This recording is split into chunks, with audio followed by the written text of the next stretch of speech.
Então, quando eu estou criando materiais, por exemplo, eu quero criar uma textura de parede, tá? Acontece muito isso, vamos lá. Eu vim aqui, ó, e baixei essa imagem aqui. Essa imagem aqui, ela tem apenas a textura, mas eu queria criar essa textura na minha parede, só que eu queria que ela fosse azul.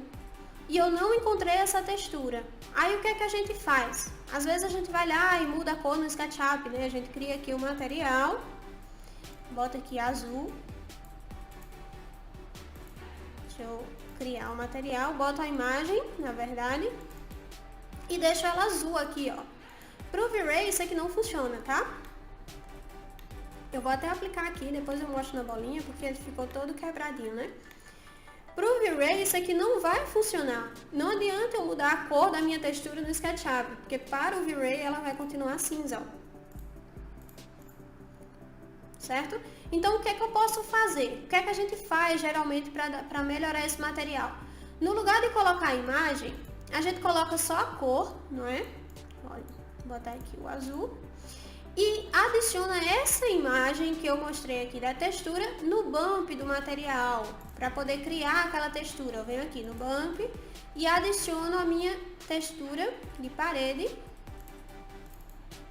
para marcar a minha face azul ali, ó. Ficou agora a textura da parede azul com aquela textura do bump. Então ficou assim, ó.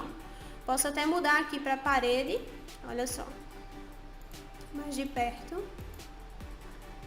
Certo? Olha só, eu posso aumentar aqui para ele marcar mais. Então eu consegui deixar aquele meu material da cor que eu queria utilizando a imagem que eu tinha. Mas tem um pequeno problema. Quando a gente faz isso, a gente não consegue mudar o tamanho daquela imagem. Então às vezes a gente renderiza, ele sai muito pequenininho e a gente não consegue mudar o tamanho porque eu utilizei a imagem apenas no bump. O que é que eu posso fazer para resolver esse problema? Tem essa barrinha aqui, ó, binding, a última barrinha, tá?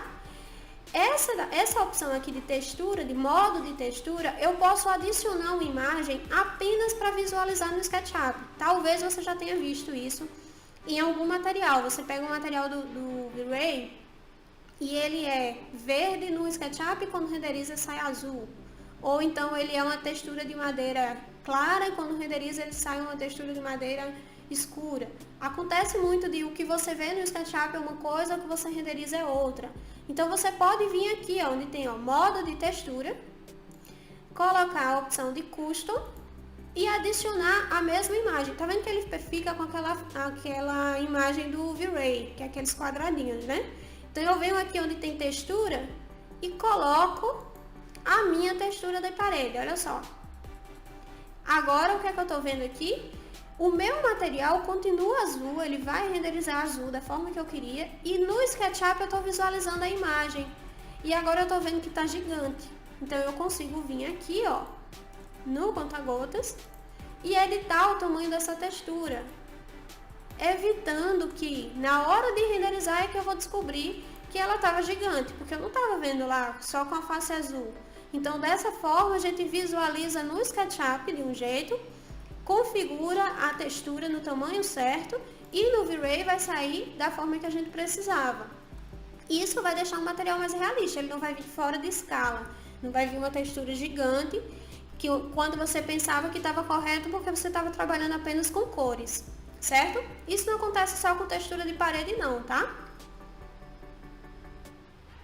Isso vai acontecer também, acontece muito com tecido, com revestimento. Às vezes a gente quer um revestimento, eu quero esse tijolinho, mas eu quero outra cor.